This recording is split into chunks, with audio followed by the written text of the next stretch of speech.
Nochmal herzlich willkommen zu unserem Webinar 360 Grad Collection and Full Packet Inspection for Better Network Security. Ich möchte Sie recht herzlich willkommen heißen. Wir werden angesichts der vielen internationalen Zuhörer das Webinar in Englisch halten, auch wenn manche Deutschsprechende sind. Thank you for joining our webinar 360-degree collection and full packet inspection for a better network security. Due to a lot of international guests, we will do the webinar in English.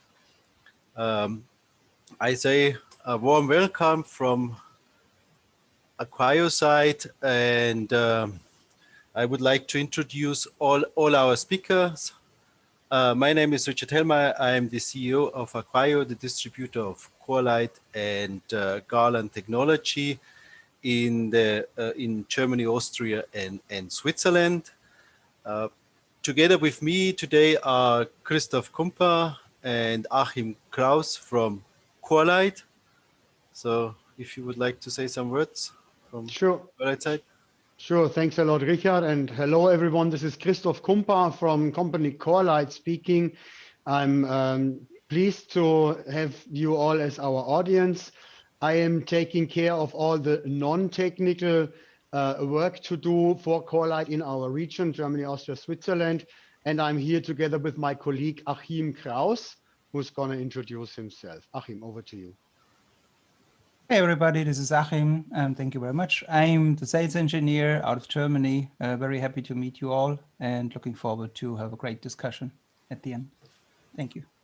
Okay, on the other side we have Garland Technology. So there is Ross Green and Neil Wilkins.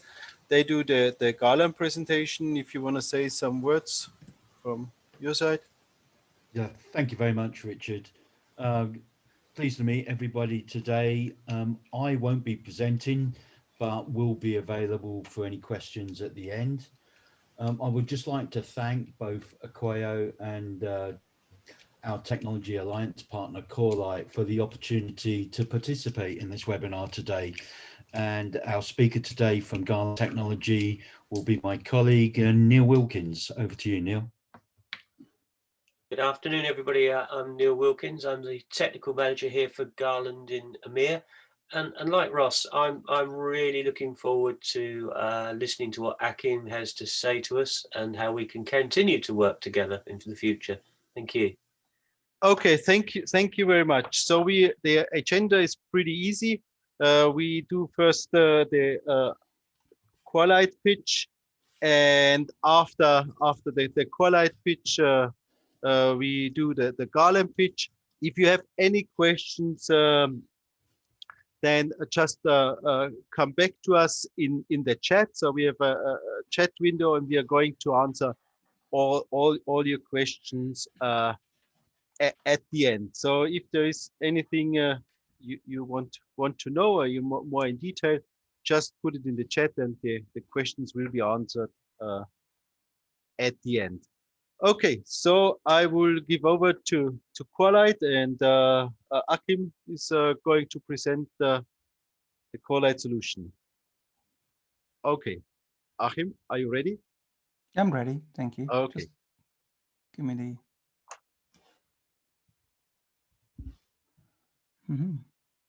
I think you need to... Okay. I can page if you want to. No, I have it. That's good. Can you see my screen? Thank you. Okay. Yeah, again, thank you.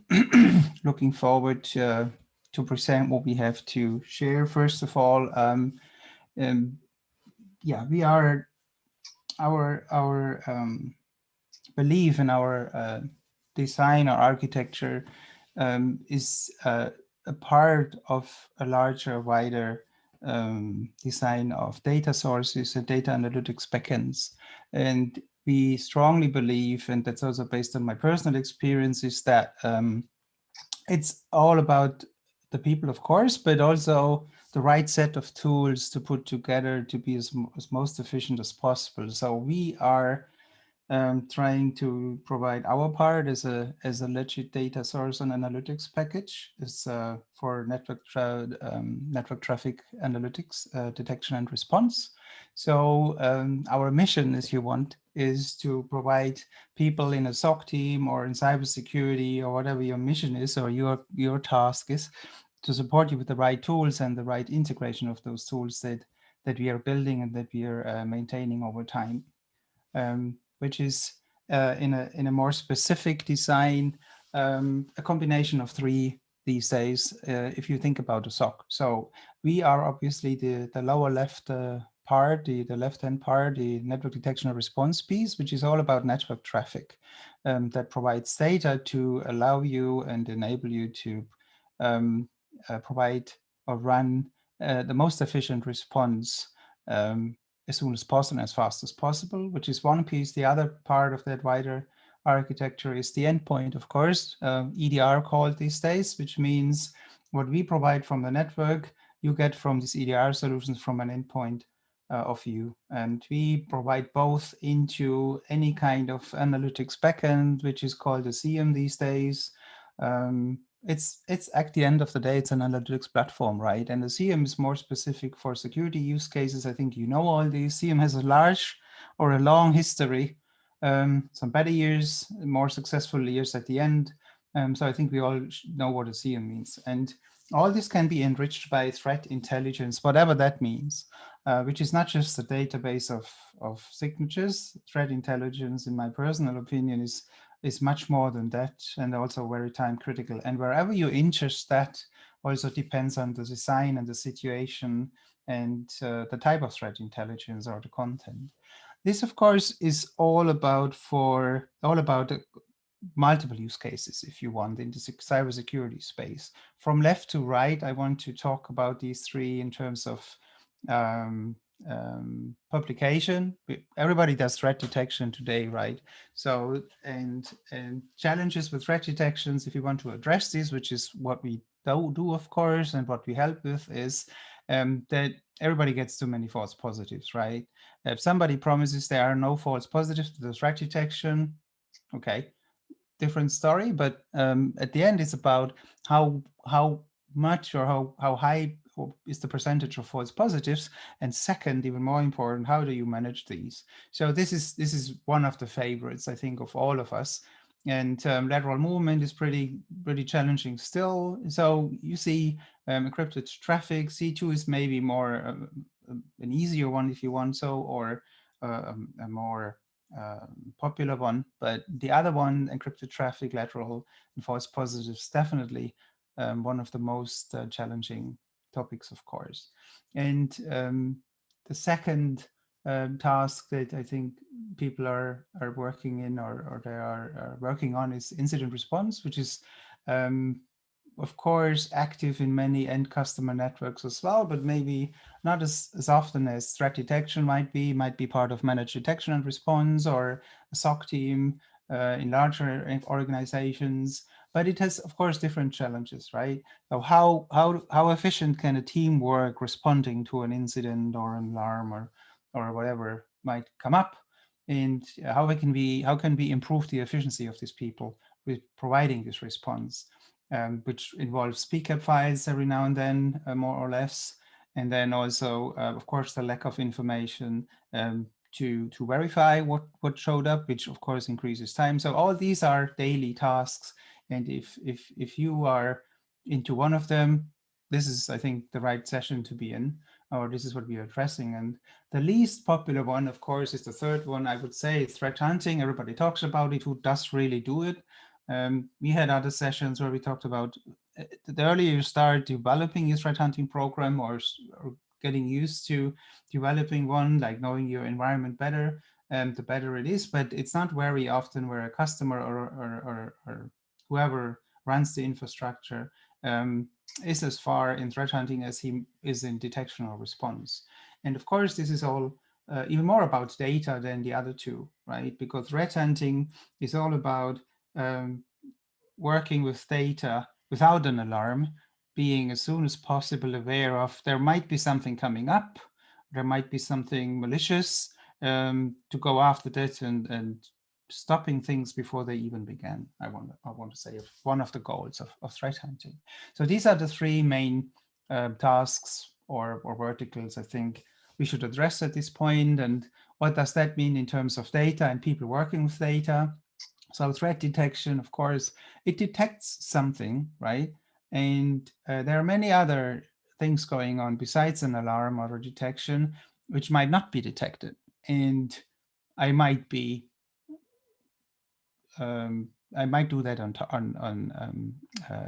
I might want you to detect something just to hide in a different way and bypass you, or you might detect maybe the easier ones, but the more challenging ones like lateral are harder to detect. So this is always an active task, of course, to be as up to date as possible and to detect as early as possible. But we all know this happens usually quite late after an attacker got into your infrastructure. So once you have a detection, the challenge with a responder might be there's lots of data around the detection. What is relevant to respond or to identify? Is this done, maybe, detection, period? Or did I clean up after a detection? Or did I just see the tip of the iceberg? Or did I just see something that wants to confuse me or that wants to take my attention? But there's lots of other data, and the challenge is to manage all this data that is relevant to a specific detection and to respond to it and clean up and go back to normal as soon as possible, but also to look after the important things and to distinguish maybe what is important and what is not. And of course, the people make all the alerts to be verified in a certain amount of time that is acceptable to get the work done in a specific amount of time, which is a different story, not in this session, but very unusual today. Right? There's lots of, especially with around SOAR, you might have seen calculations, how long a detection usually needs time to be verified and cleared up, and how much time an analyst working on these detections has time to do that. So there's a different story, but I think we could agree that this is one of the challenges with responders, right? And threat hunters, it's all about data. So if there's not data, then we're not talking about an alarm or a response to an alarm or an incident or detection. This is pure data to work with, to know about a hunt or a threat and to go after it before it even started. Right? It might be getting in, might be settling, might be hiding, whatever. This is the goal. This is the ultimate goal, and this is what we all, I think, would appreciate to be more efficient and much earlier than we are today, responding to many things that of course needs improvement. So what does that mean in terms of timeline, and what does that mean in terms of data? So there has been many calculations how long a threat lasts or how long a threat takes from the very early start to the final breach or incident or whatever. And there are today, I think it's about 78 days. There were something above 200 days, whatever. It takes a while. And the good one is hiding pretty long. We all know this. It sounds cool, but of course it's not cool. So what can we do about this? How can we see what is relevant and work on, especially over time, which includes things like retention, volume of data, efficiency, up to date, new techniques and stuff and all of that. How can we find this red line to find out as early as possible to stop it? And not just to stop it, but also lots of noise about pen testing these days, right? So also about how does my attack surface look like? How come this guy could settle at this machine, right? And then to find out how did he get there? Years back until today, threat detection, endpoint detection technologies just give you a hint that there's something malicious. And then from an endpoint of view, how do you find out how it got there? So which is usually about NDR or NTA or network traffic metadata, what we talk about. And as early as possible you detect this, you might be even able to find other tries or approaches of attackers that try to get in a different vertical or a different way. So what we help with, and what our goal and mission is, to provide you as much information as possible to find that red line or hints to that red line as early as possible. So, and there are multiple different types of data we provide, which is these yellow words that you can see. So the red line might start with a DNS request or a link in an SMTP content, which is an email, to initiate a DNS request or a TCP connection or a HTTP request. And that might be the very early beginning of an attack, right? If you are able to keep all that data and to interlink them, which is what we do, of course, then it might be much more efficient and easier for you to find that red line, or to go back a couple of weeks or months to find out how we got in, to find other approaches that you have not seen yet. So this is the goal. And then we use provide up to 70 types of data today that provide these different steps of an attack over this period of time. And there's, as you can see, there's involved HTTP traffic, of course, that includes also SSL or SSH. It doesn't need to be decrypted. It includes files that we lock information with, or files that we even extract. It includes internal log types, which is SMP traffic, for instance, or RDP traffic. And we interlink them with each other based on the analytics that we run on our platform as far as possible, which means you just click on the initial DNS request by any kind of trigger or alert. And then you are, by this interlink of the different data, able to find the way pretty easily without running through a ton of pages in a data analytics platform. So this is the goal. And then, of course, if you start from the detection today through these different data types that we provide and the interlink between them, it's very efficient to go back to where it might have been started. And once you found that start, you might be even able to find other stars or other internal stations, workstations that have not gone that far yet, like the one that you just came from.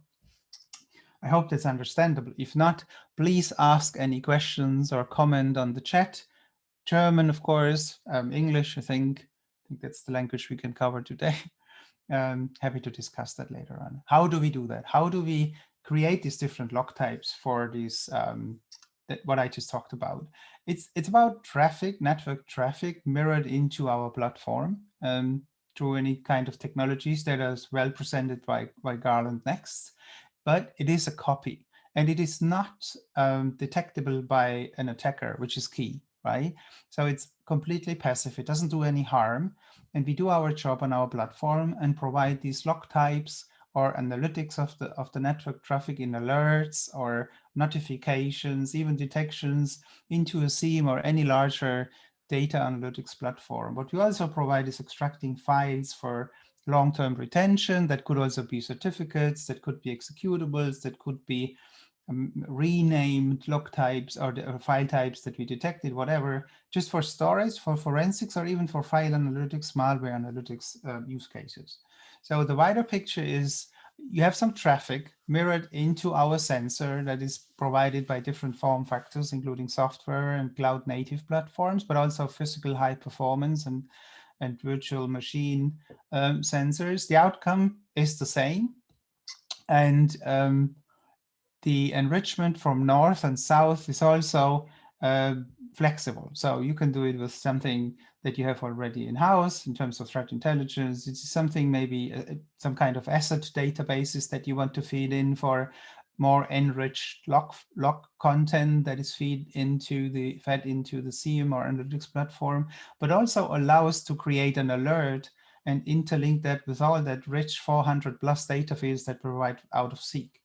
So you can do a lot on the sensor, including analytics for command and control connections, for encrypted traffic behaviors. That's all done on the sensor, and it is provided into the SIEM, for instance, as an alert already, which you can call a detection, of course. And then we can also feed these file analytics tools that is also linked with the file log that we provide as well. So if you find something in the SIEM and you have a link to a file log, you would be even able to click on that link to the stored file and have it do some analytics with it, right? So this is all provided out of the box. And this is the bigger picture if you want so, utilizing our sensors. In the sensors itself, we run an open source project Seek that is found and maintained and run by the people who work at Corelight. This is plus 25 years, very well received and used in the market and in the open source community. It provides this plus 70 log types and plus 400 data fields, plus almost 50 protocols supported, which allows something like dynamic protocol detection, which means you can detect SSH even if it's not on a standard port, which can be very relevant. So we provide this evidence or metadata into the analytics stack. What we also run on the software is a network IDS based on the most popular IDS platform, which is Suricata. And that does its job as you know it from Suricata itself, if you're familiar with that. But it is also linked back into the Seek data, which means we have Suricata or we have Suricata logs as well provided as a detection. And also out of the box, as far as possible, these log content is linked to the Seek data for context, for evidence, to do your response job or your threat hunting program enrichment or whatever you're going to do with it. This is all done out of the box. And the third one, in terms of technology project, if you want, is Smart PCAP, which means a PCAP is triggered based on a configuration on that sensor, which is out of the box and pre-built, but it is also flexible. So we could work on or what we do out of the box, for instance, is we, of course, wouldn't run another PCAP if you have extracted that file already, because it would just be a duplication of export volume, which is not what you want, right? So this is what happens on a sensor, and this makes sense in terms of the yellow triangles in terms of an IDS alert, and the blue visualization in terms of Seek data, which is evidence. So you always have Seek data, but you also have it linked to that IDS alert, which means you have direct context to that IDS alert. You don't have to find it yourself, or you don't have to collect it yourself through other data sources. It's all integrated into one box. It's provided through one data path, streaming log data into one or multiple CM data analytics backends. This is how it looks like. Very typical HTTP DNS con files, and they are linked with timestamps, with unique IDs that we generate and provide. It is based on the protocol, different linkages, and this is what helps, as I mentioned before, a lot. Instead of running very complex query definitions on your CM platform, you just run after a single UID and you get the very reduced number of log entries for different log types just by this interlinkage to a UID or a file UID, for instance. Oops, wrong direction. This is also the case for encrypted traffic logs. So a nice example is our encrypted traffic collection, how we call it. So this provides out of the box SSH logs about keystrokes, file uploads based on the analytics package we run on a sensor. So this is, again, another example what we run on the box, provide as analytics, and provide out of the box for advanced analytics into a SIEM. That also includes DNS over HTTPS, for instance. And this is constantly improved, maintained, and extended, like our new command and control package that we just come up with as part of the subscription license of a sensor, which means it's just another software update and you have the new version on your sensor if you want. And as mentioned before, Smart PCAP is the last or third type of technology integrated on the box. It's not tons or terabytes of PCAPs that you record and then you have to work through, which is a ton of work and take lots of time. It's small pieces of PCAPs in kilobyte rather than terabytes that are not just linked, but also triggered by Seek and Suricata input, which is also flexible to configure if you want, but you don't have to. And that's it as a quick one. I hope that was something useful. I'm really, really happy to get your questions and feedback later on. And I'm now looking forward to our friends from Garland. Thank you. Neil, are you ready? You're mute. Unmuted it. Sorry, yes, I am. I thought it was unmuted. Sorry about that. I'm just about to share my screen, so hopefully you will see. So can you actually see my screen, Richard? Not yet. Why is it saying no, it won't share it? Is that better? It's yes, much Choice of two screens, I'm afraid. Sorry about that, folks. Yes, good afternoon from Garland, and sorry about that little hiccup of two screens and sharing the wrong screen. And thank you, Akim. I found that incredibly interesting. I guess from Garland, our mission is very simple, really. It's to get the packet, and that's what we're about. It's about finding that packet, and we make that as easy and simple as we possibly can. And actually, that's our philosophy in everything we do. We want to make the finding the packet easy, and we want to make what you do with that packet very, very easy as well. So from our perspective, everything does start with the packet. It is the only single point of truth within your network. And that's the only way of knowing what is going on inside the thing. So if you consider and stand back and think about your network, what you want it to be is reliable. You need it to be there all the time. You need it to be predictable. And as Akim alluded to earlier on, false positives are a horrible thing. So you need that network to be there. You want to know what it's going to be doing. And ultimately, you need it to be scalable. So you want to know where it's going to go.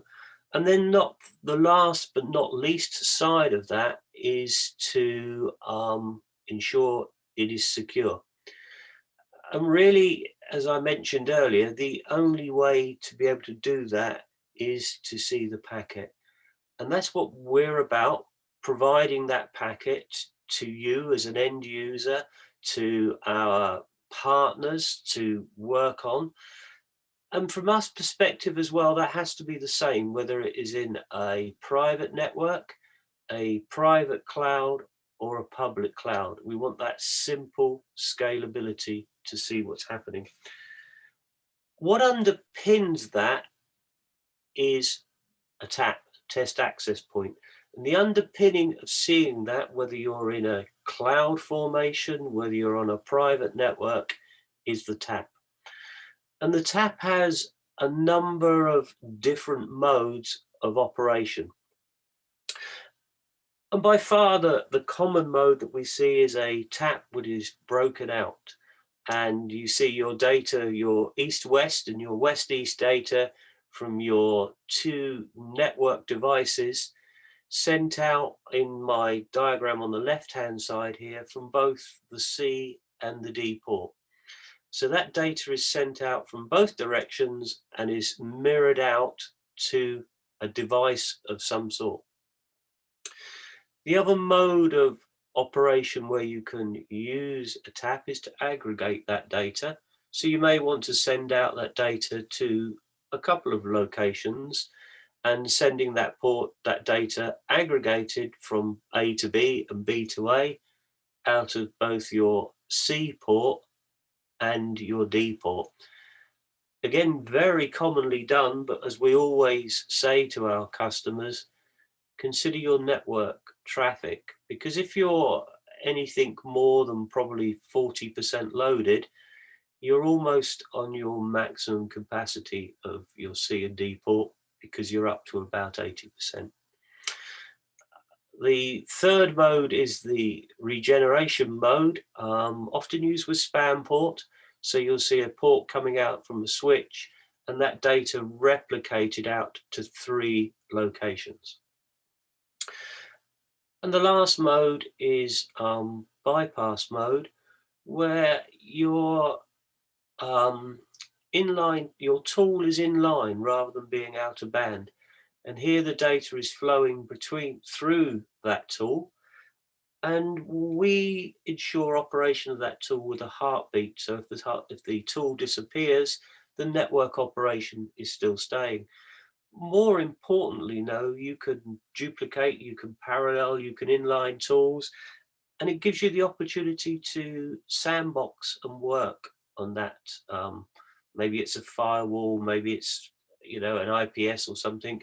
It gives you the opportunity to work on it, modify your software, change your software, and then bring your tool back into your network while maintaining the operation at all times.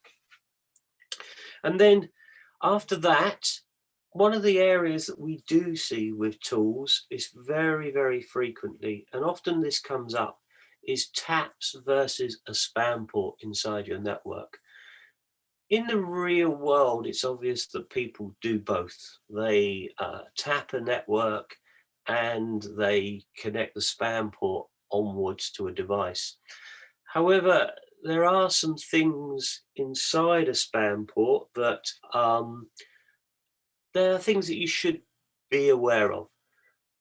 When we look at what we want to do, we want to be, you know, we want to see that packet wherever it is in the network. A tap is totally passive. It sits there, it introduces no errors into the network. It's a device that's, you know, it has no IP address, it has no MAC address. It cannot be a hacked device in any way. It makes no changes at all to the relationship of frames inside the network. It's, depending on how you configure it, how you want to be it, it is certainly not a single point of failure.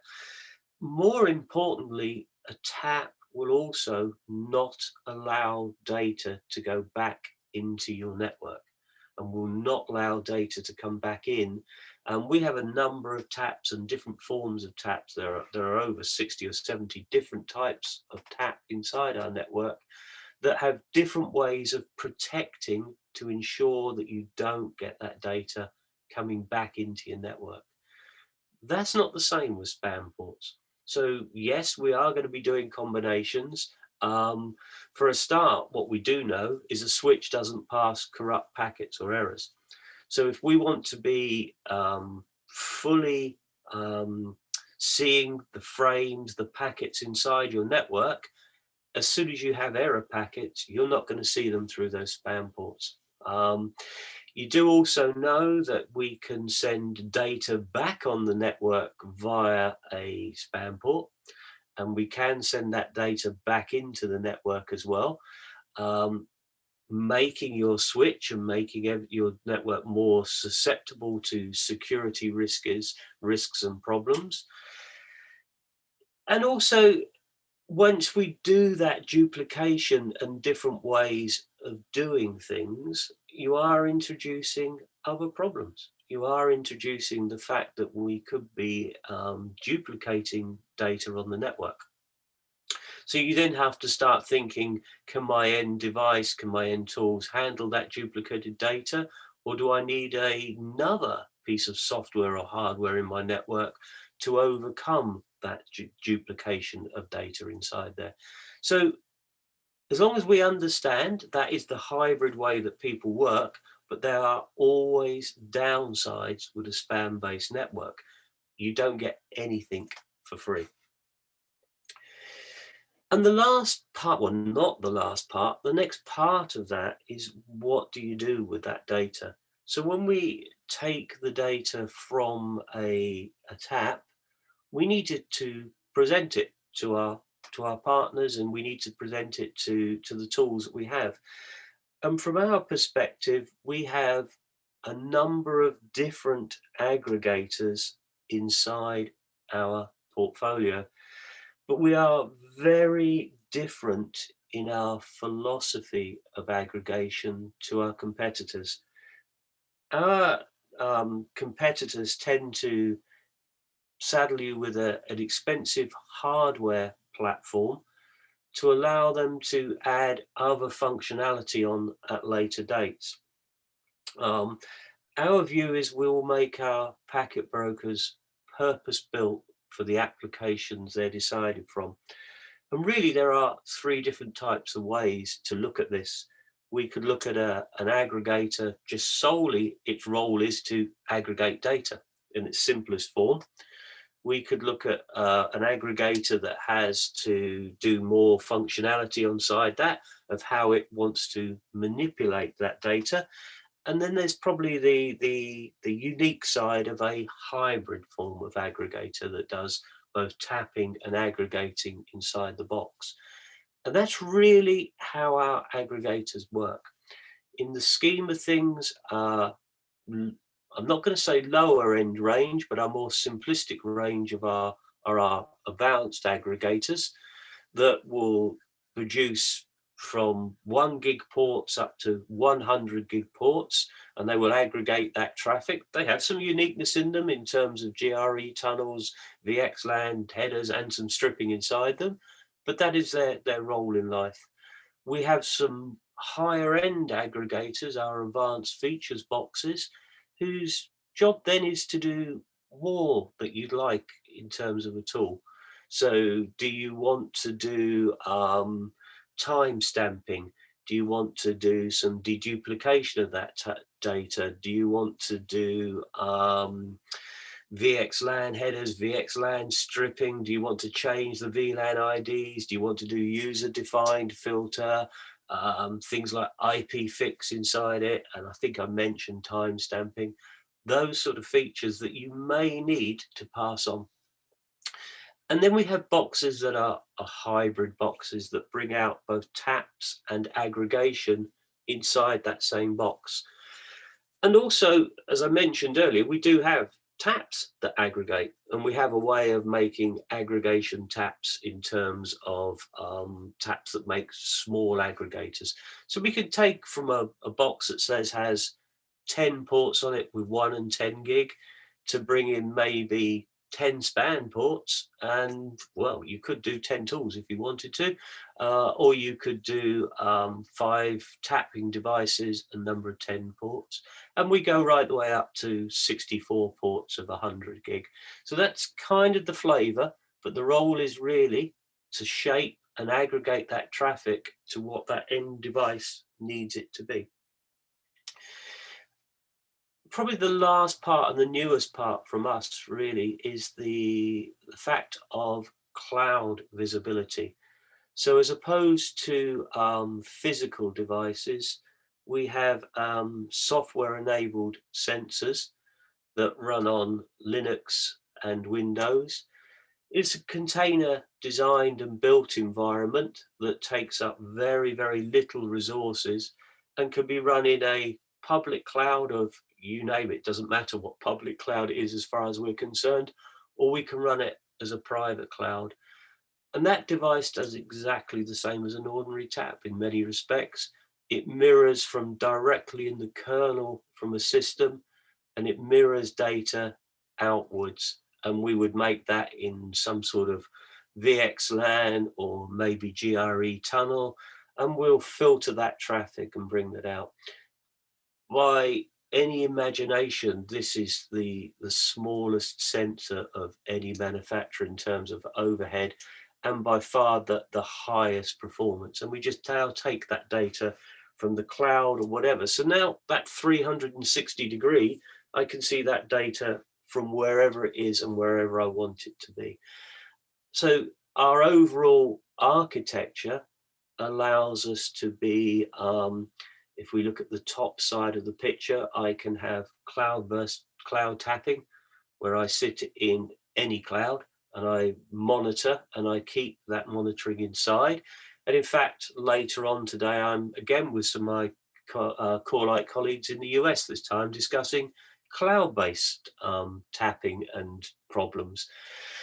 We can then keep that data in the cloud, or we can bring it out. Expensive if you do that. I can tap somewhere and bypass taps in my core network. I can normally tap, and I can bring in from spam ports as well. And I bring these all into some form of aggregation device. And at the very lower end, I can do exactly the same again. I can now be tapping towards my servers. I can aggregate those in, or I can virtual tap as well. And I will bring that out into some form of aggregation device and then move it directly on to whatever tool or wherever you'd like it to be. And from there, I think I pass back to you, don't I, Richard? Yes, I think so too. So I will take over. Thank you very much, Neil. Very, very interesting. And Achim, thank you very much as well. So maybe just a summary before we go to the question and answers. I think I took the slide from Achim because I think this shows the picture very well. Here on the left hand side we have all this network data, all this network data. To get this network data out of the network without interfering with the network, without putting any pain on the network, or to have any congestion, we use Garland. We use a packet broker, we use a tap, whatever, to get this data out, and then we feed it into Corelight. And on the other hand, we have all the analytics and SOC tools and SIEM tools and log analyzers, and this takes the data from Corelight and makes out of it useful information for threat detection or any other analytics. And I think what's very important is why do we do this, and what's from my side, to understand, because normally people have already Splunk or Humio or whatever log analyzers there, but here you get only the logs. With Garland and together with Corelight, you get the data on the network. So you find out what's going on the network. And with network data in general, you can't do anything because it's only packets.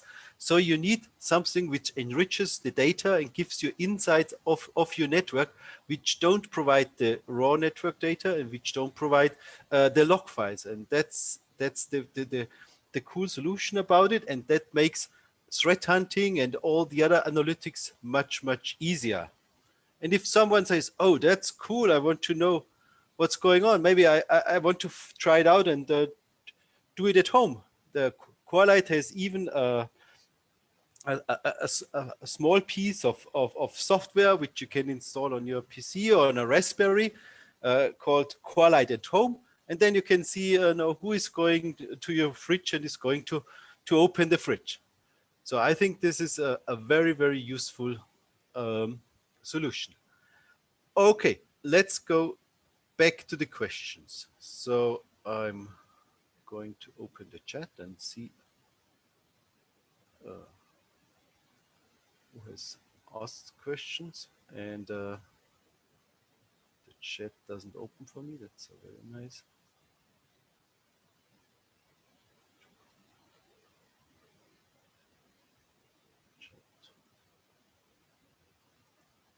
Okay, here we are.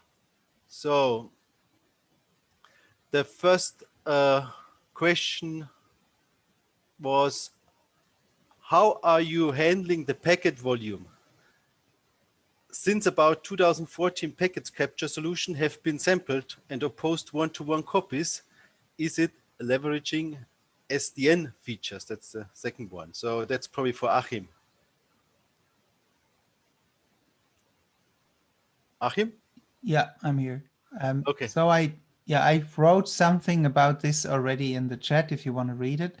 So we have, I think you're talking about the performance and throughput first. Like how do we manage this? So we provide different form factors as a sensor that can handle throughput from 2 to 25 gigabit per sensor at the moment, depends on the form factor, and the physical devices have a application-specific network network traffic processing hardware, NIC, from the leading manufacturers, which is not just about hardware, but also how to run seek on it and how to get most of the performance out of it. That also includes offloading the processing of that traffic into the NIC.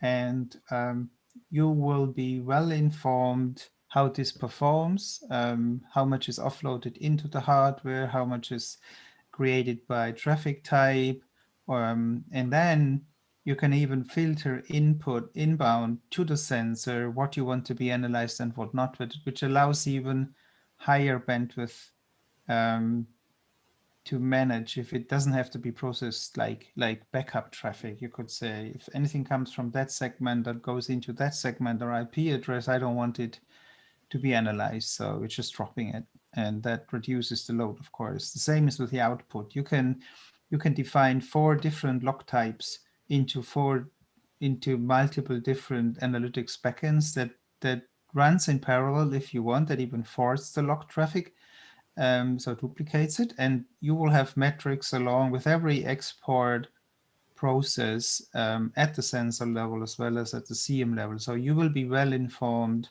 how much the device is loaded and by what metadata it is loaded, which is relevant for the utilization of the sensor, but also for the utilization of the analytics backend, which sometimes it's volume-based license, as we all know.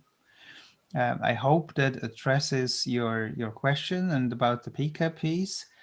So we usually don't do full PCAP. That's not our approach. We do metadata based on event-based metadata based on the network traffic, which achieves, we think, including feedback from the field, 80% of information of a PCAP. And the question is, comparing it to PCAP approaches, what do you do with the rest? Do you need the rest, the last 20% as well? And we achieve a 1% log bandwidth out of the network traffic that's mirrored into the device. So that's a ratio of 1 out of 100, which is a very high ratio if you compare that to raw PCAP traffic. And the trigger of that smart PCAP is based on Suricata and SIG and its configuration, which means it is also extremely reduced and configurable to achieve a max retention, to keep that data and to work with it as efficient as possible. I hope that helps. There's a comment there which says MITRE is not the same as PCAP, and MITRE is more NetFlow versus PCAP. Exactly. That's what I tried. So that's what I just talked about. We are Meta, right? And we are 1% of the network traffic, which you can call PCAP. And we think we achieve 80% of the grade of information as you would get from the raw traffic, which is the ratio I was just talking about.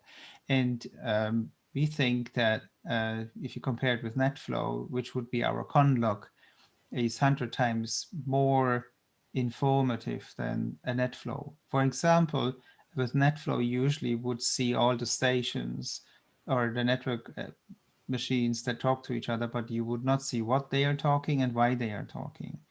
We provide the metadata in these dimensions, as I mentioned before, to allow you to distinguish where it comes from and link the different log types, metadata types with each other. And we have more details about how we compare with PCAP at NetFlow. If you're interested in that, we can provide a collateral with that. Okay, the next question is, how does the output looks from Corelight, and can it be used as a standalone solution? That's another one for Aki. Yeah, so it is either text, human readable text-based logs streamed or shipped through file or syslog if you want, depends. That's the multiple or the different types of log exports that I mentioned before.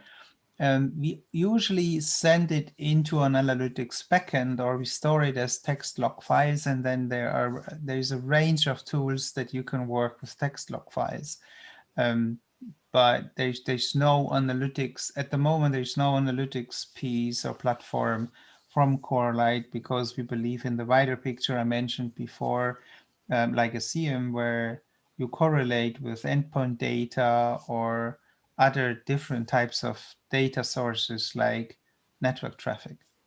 That's why we think this should be all in a powerful, large, capable data analytics backend, rather than opening another core silo, which is Corelight GUI UI, just for an easier work, but it just creates another silo and it's not integrated with the other data sources that you might have, and that can be helpful, of course. And I think I have put up the slide with the logs. So Yeah. who likes to read such kind of files? What I saw. Well, we can provide that collateral, or if there's also a Corelight channel on YouTube, which is just talking about how you can work with the different data fields and their interlinkage to be more efficient. Yeah. Okay, the next question, what is the price of Corelight solution if we have around 500 megabit of traffic? This is probably something we have to take offline. Or Christoph, do you want to say something? 500 megabit of traffic? No, it's just like you say, Richard, 500 megabits of traffic. If that's the peak rate, and if this is only in one link, then it looks different, as if you would have to collect this data rate from various, points in the network. That would then result in more sensors to be installed physically. Your answer was right, Richard. It depends. We are happy to do a high-level design on this and provide some pricing information, but it's difficult to answer with one sentence, if that's okay. To the person who's asking that question, if it's fine for you, we reach out to you and then we answer this separately. Okay. Thank you very much. At the moment, I think there are no more questions, so it's the last chance. If someone wants to ask something, please feel free. So if it's not the case, I say thank you very much for everybody attending.